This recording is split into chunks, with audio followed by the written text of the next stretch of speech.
So, welcome back. We're going to talk today about the steps required from when you originally go out and start searching for properties to closing. And, this is something, there's a lot of information out there, but I just want to give it to you guys, quick, concise, straight to the point. So, let's get to it. So, the first thing that you have to do if you're even thinking about buying is get yourself a pre approval letter. All right. So, no realtor, or at least no sensible realtor, is going to want to work with you as a buyer if you don't have a pre approval.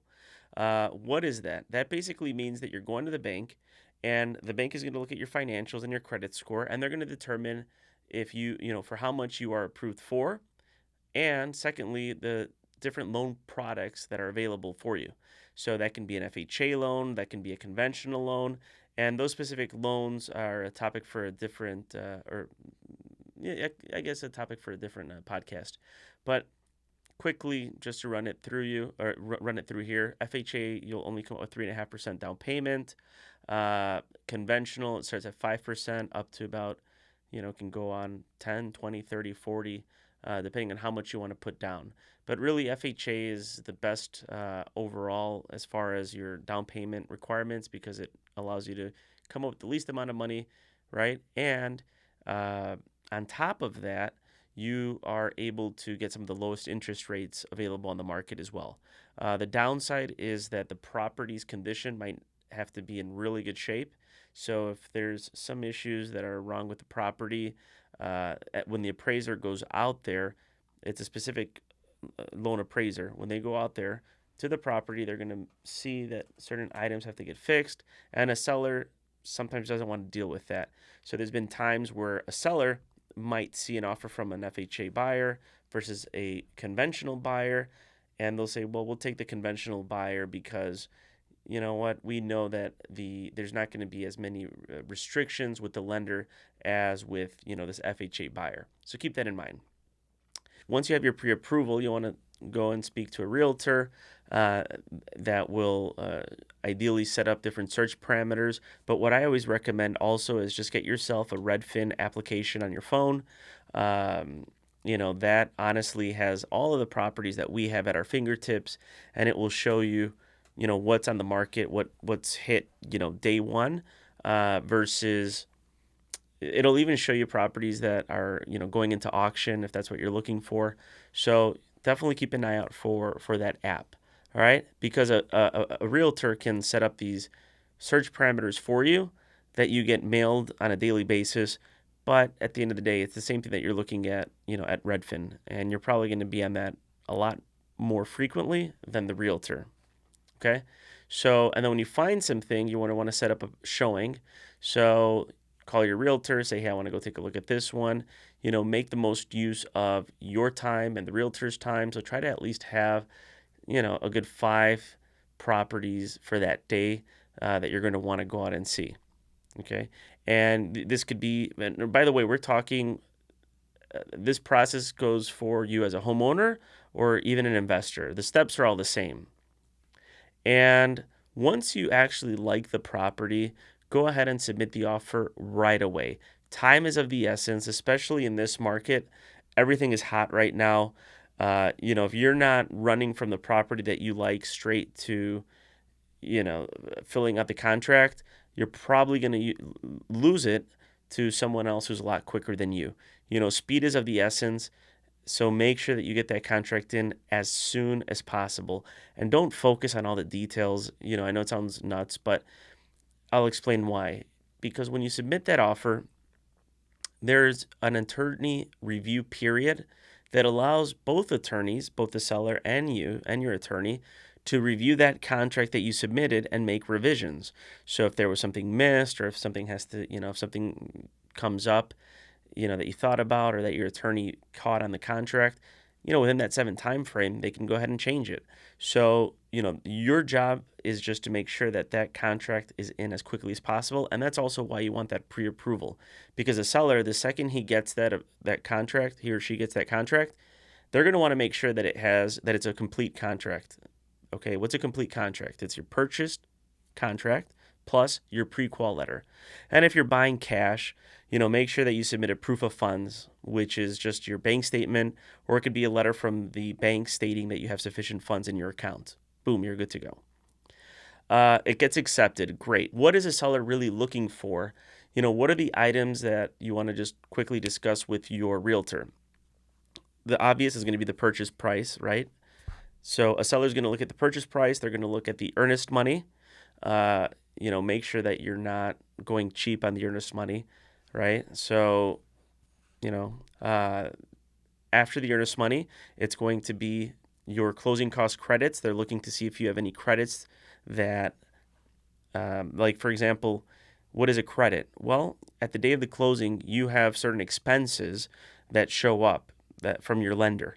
And the seller credit helps to alleviate some of those costs, right? So if your bank or if your lender is charging you $5,000 in total fees, most realtors might ask usually anywhere from 2 to 3% of the purchase price towards a seller credit.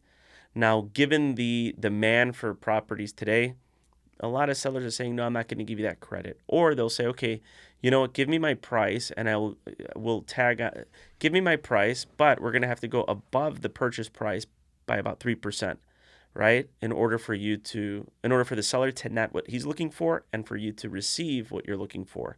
So that happens a lot. So again, it's purchase price, earnest money, closing cost credit, then it's closing date.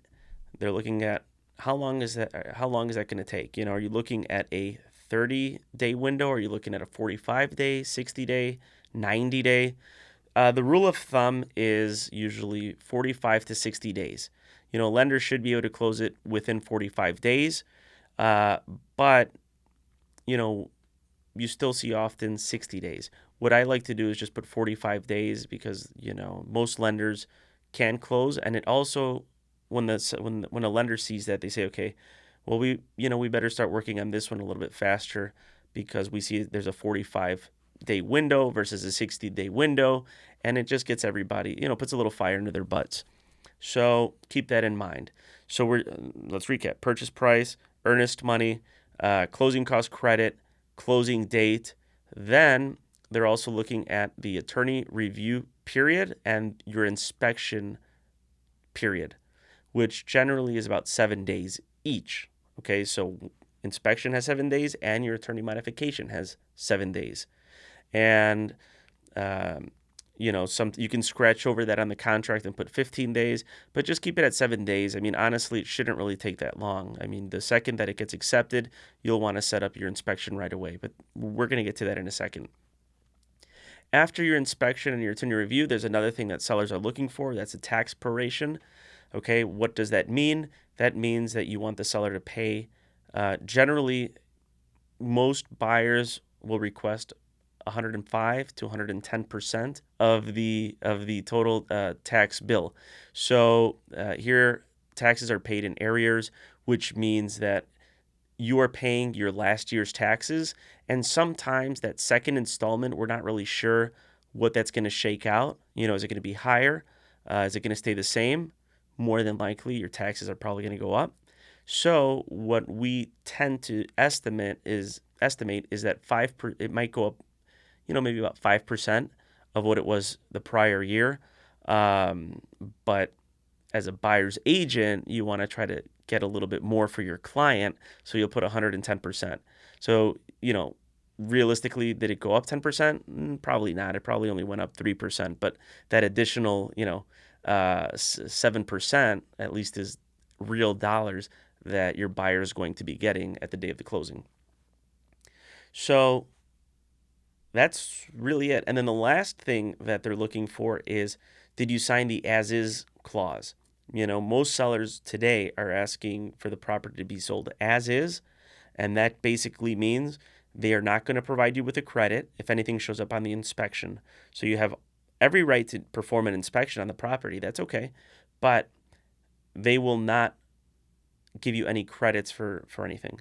Now, what I've been seeing is, and it happens, I've had buyers as the listing agent, I'll have the buyer's agent initial the as is, and they'll still try to negotiate on items that appeared on the inspection.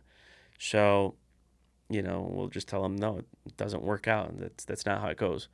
And a listing agent will usually identify that on the listing sheet Okay, that might not appear on Redfin, but if you speak to your realtor on the MLS printout, there's an agent remarks section, which basically the agents can see, and it'll state like some more in-depth information, as is, seller will not provide credit.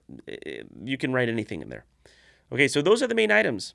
Okay, so purchase price, earnest money, credits, closing date, attorney review period, inspection period, and is it as is or is it not as is? And then also sometimes there's a sale contingency on there too. Like if you're a homeowner, you have to sell your property in order to buy this property. Most sellers, don't like to see that. But those are the main points, because you're going to see that the contract's, I think, 12 pages long, but most sellers just quickly want a snapshot of those items. All right, and those are the ones that you have to focus on, and then the attorneys can take care of the rest during the attorney review period. Great, you got your offer accepted. Fantastic. Now what? Well, on the earnest money, there's also a section on there that says how quickly you have to deliver the earnest money. It can be 2 days, it can be 3 days. So just rule of thumb is just try to get that. If it says 2 days, just try to get that earnest money to the seller's attorney as quickly as possible, or the broker. And most of the time, not a lot of real estate brokerages hold earnest money. So, they might go to a seller's attorney, or sometimes they'll set up a escrow account at a title company. But you'll be given instructions by your realtor as to where to, deliver that to. More than likely, it could be certified funds. It can be quick pay. It can be, it can't be cash. Okay, but I guess it can if the attorney is willing to hold on to it. But more than likely, I probably don't think that's going to work or that's going to fly. I've never actually had anybody say, I'll bring cash. So what do? You deliver the earnest money. Next step is your attorney review period and your inspection period starts ticking down, right? So now you've got 7 days, then you have 6 days. So you immediately want to set up your home inspection. The inspectors can range anywhere from $300 to $700, and on commercial properties it's a lot more than that. But and like on a 2 flat or 3 flat can be about $500. I would say like $300 on a single family, maybe $550 on a 3 unit to $700 on a 3 or 4 unit. And then on commercial, I mean, you can start getting to like $1,000, $8,000, $10,000, depending on the size, right? So that gets done. The inspection, by the way, gets paid at the day of the closing. You cannot wait for that to get paid at the day of the closing. You have to get that paid the day of the inspection. Okay, so keep that in mind. That gets done. Then the report will come in from your inspector. There'll be a laundry list of items. If you did not select as is and you want to negotiate on those items that appear on the report, you're going to basically try to find out a dollar amount associated to that work, and then have your attorney send out a letter to the seller's attorney requesting for credit or for repairs to be made, or for a combination of the two, whatever you want. But look at the contract. You're going to notice something that says you cannot negotiate on an item if it's inoperable, if it's operating. Okay, is it working? Great. You can't. Is it at the end of its life expectancy? Yeah. Okay, so does that mean maybe the air conditioner might die on me a month after closing? Yeah, that might exist. There might be a possibility if it shows up on the report. So can't I negotiate on that? No, because as long as it's operable, as long as the equipment is working at the time of the inspection, you cannot negotiate on that. All right? I mean, you can try, but technically on the contract, there's no basis for that argument.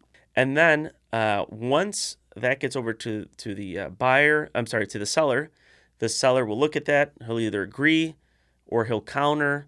Okay, so, or he can say, I'm getting out of this, forget it, I'm going to cancel the contract, and I can go find another buyer. That's more than likely a seller is going to want to counter your offer, okay? And or he might just agree to it, depending on if you were reasonable to begin with, But as a buyer, I've seen most buyers, you're going to want, most of the time, you're going to have a buyer that's going to ask for more, right? And try to negotiate and get that price down a little bit. But the seller, they're not dumb either. And anyway, it's just more negotiating going on during the attorney review period. What else happens during the attorney review period? Well, your attorney is not only looking at the inspection items, but he or she's already requested the title commitment from the seller's attorney, and they'll look to make sure that the title is clean, right? Just like the title of the car, right? You want to make sure that the title of the property is clean, that there's no clouds, no defects on title. And what does that mean? That just basically means sometimes there could be city liens or judgments that might appear, right? Or sometimes there could be an IRS lien on the seller you may not have known about, right? So that shows up during the attorney review period. That's an opportunity for you to also get the leases. If it's a multifamily property, it's an opportunity for you to get a rent roll, violation list, anything that your attorney thinks might pertain to the deal. That's what happens in that 7-day window. Okay, well, you're nearing the end of the 7-day window. Now what? If you need more time, your attorney will send out an extension to the seller's attorney saying, I need, an extra 7 days or whatever. And he can be, if the inspection's already done, then he will not be extending that part of the contract. He or she will only be extending the attorney modification period until that is closed, right? So we extend that. Finally, everything's agreed to. And during that window, while it's getting extended and while the attorneys are going back and forth on the review period, your lender should also be requesting an appraisal. A lot of buyers will sometimes wait until the attorney review period is closed and then order the appraisal so that they don't have to pay for it. I recommend, if you're serious about buying the property, getting that appraisal in as quickly as possible, because that's really is what drags out deals. And, so the sooner you can get it, the better. What is an appraisal? Basically, it's it's like the appraisal of anything. It's someone comes out, a professional, he'll review comparable sold properties and will determine a value for your home, okay, of the property that you're going to purchase. And they'll usually look at a radius of about 3/4 of a mile of the subject property. And they'll also look at, they're going to look at properties that have sold, okay, or closed within the last 6 months. And if there's not enough, they'll go out to 9 months. And if there's not enough, they could even go back to 1 year, okay? Or if there's not enough in that, 3/4 mile radius, then they can go out a little bit more. There's a reason I'm giving you the specifics, and I'll bring it up here in a second. Once the appraisal, once the appraiser goes out, and performs that valuation, that can take anywhere from, for that person to complete the report, it can take 7 days. I've seen them take sometimes as long as 15 days. In reality, it shouldn't take anything more than, 4 days to complete. But everyone's backed up, especially how things are right now. Everyone's backed up. So you get the report back, and it looks good, right? Let's say it matches exactly what you're buying it for. That's perfect. If it comes in higher, that's great. That doesn't happen often, but sometimes that will happen. Most appraisers will have a copy of the contract, and they'll already know what you're purchasing it for. And if it comes in, and they usually try their best to come in at the price that you're buying it for, because if it comes in higher, they get a little bit scrutinized by the lenders, to figure out why did this appraiser do this. So that most of the time they'll try to cover their back, and even if they feel it might be a little bit more, they'll give you what they think it's worth. and it will usually match what the purchase contract says. Okay? If the comps are available. Because there are times when that appraisal can come in a lot less. And that's happened to me. I had a deal, we had it under contract for $429,000, and the appraiser came in at $415,000. Made no sense, and I sent out comparables, but didn't move the value at all. So the buyer knew that it made sense. We closed it. What happened there? The lender will only finance you for up to the appraised dollar amount, right? So keep that in mind. And the difference you're going to have to come up with in actual cash at the day of closing.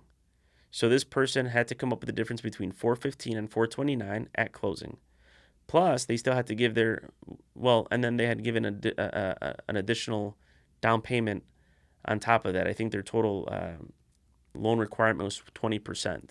So if the appraisal comes in a little bit lower as a buyer, you do have an opportunity to renegotiate and say, well, I'm not going to buy it for more than what it's valued for, right? Because technically, that would mean that you're overpaying for the property.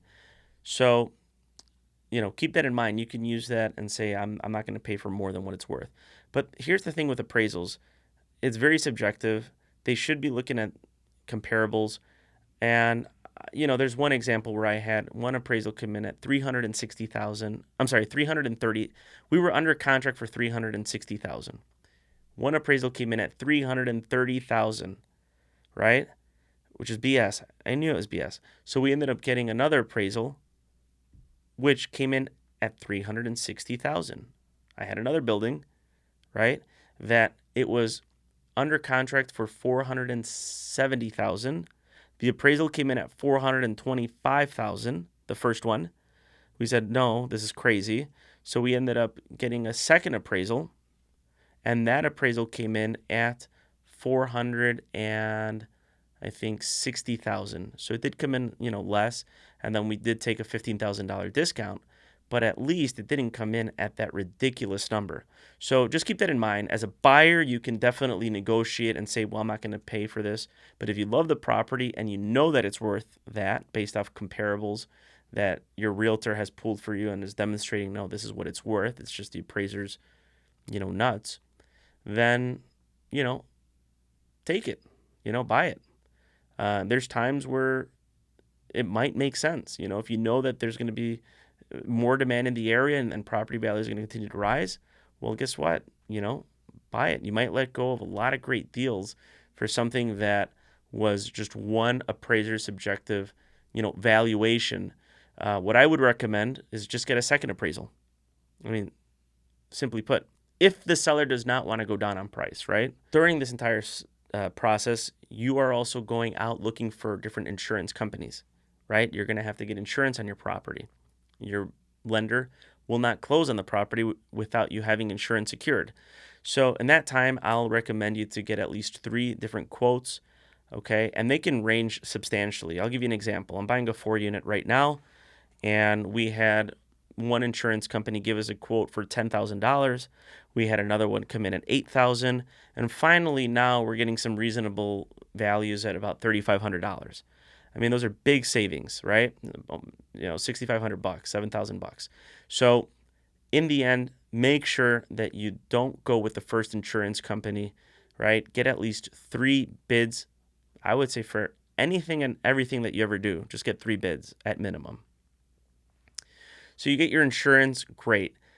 Your lender is going to provide you with what has to be stated on that insurance.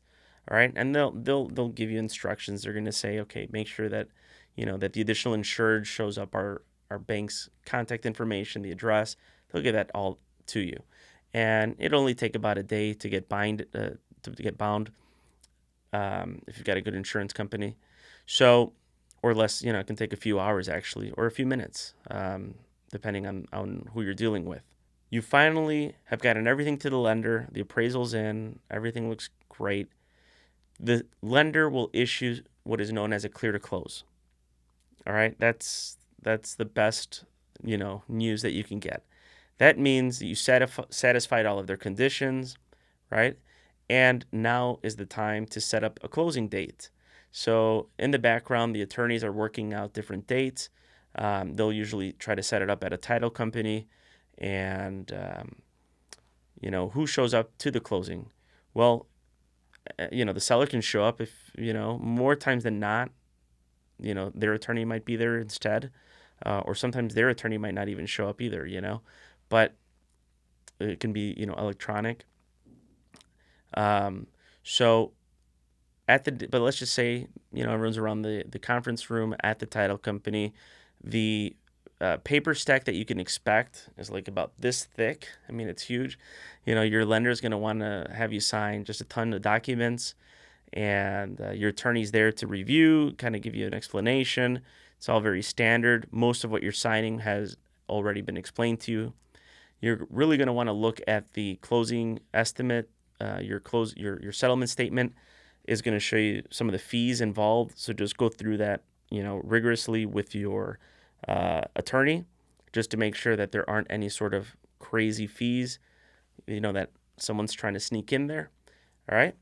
And once that's all done, you're going to be hearing your attorneys asking you, okay, has it funded? Has it funded? Has it funded? That basically means, or you'll hear also that that the wires hit, has the wire hit, because a lot of times, everything's been set, but your lender sent the wire a little too late, and everyone's looking out for that. And sometimes it can take, you can be at a closing all day waiting for that thing to fund, right? So keep that in mind. The time that you might have to stay extra is just waiting for the wire from the lender to hit. Okay. So as far as time expectations, that's what you're looking at. What else? You're going to have some, most title companies have some coffee, a little bit of cookies, bring a sandwich. I would bring a sandwich just to, if you get hungry, you have something to eat. And then the day of the closing, you should also be getting the keys from the seller. Hopefully, not always, but most times you should be getting the keys from the seller. If they didn't show up, then, Oh, and we left out one last step. I'm sorry. There's something called the walkthrough, the final walkthrough, where before the actual closing, you go to the property and you visit it one last time to make sure that it is in exact shape as when you first saw it, right? Because 45 days might have passed, 60 days, right? And who knows, maybe, I don't know, something. You want to make sure that the property is still standing, right? And it didn't burn down like while you were trying to get the loan. So make sure that you do the final walkthrough, and if that looks great, perfect.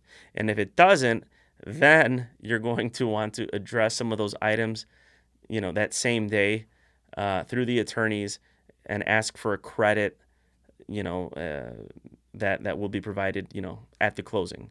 And usually most of the times, if that ever does happen, then you get to the closing and there's a lot of back and forth going on between the attorneys until you finally come to an agreement. Then you finally close. Congratulations. We made it finally. We made it past the finish line, and you've got the keys. They give you your settlement packet. You leave the title company. You grab your bottle of champagne, you pop it open, pour it, and that's it. And and you celebrate. So that's basically how what the closing timeline looks like, or the process looks like from start to finish. Post closing, you go to the property, and if it's vacant, well, great. You can go to the property and you're good to go. Walk right in. If it's occupied, say it's a multifamily, or let's say it's an apartment building, 3-4 units, right? Or 2 units, doesn't matter, but there's tenants in there. What you can do is go to the property, issue them a letter saying that you are the new landlord, and usually that sheet will also have your bank account and your routing number, so that they know who to make the checks, or where to send the checks, right? And that's really it. And then hopefully they start. You'll be good to go. Start collecting your rent payments if it's an investment. And if it's your own primary residence, congratulations. You're going to spend many great memories at your new place. So anyway, I hope this was helpful. It was a little bit longer than what I wanted it to be, but I do hope that you liked it. If you like what you heard, hit that like button, subscribe to the channel, and we'll keep giving out some of these, information, so that we can continue to provide some of this information going forward. So thanks so much.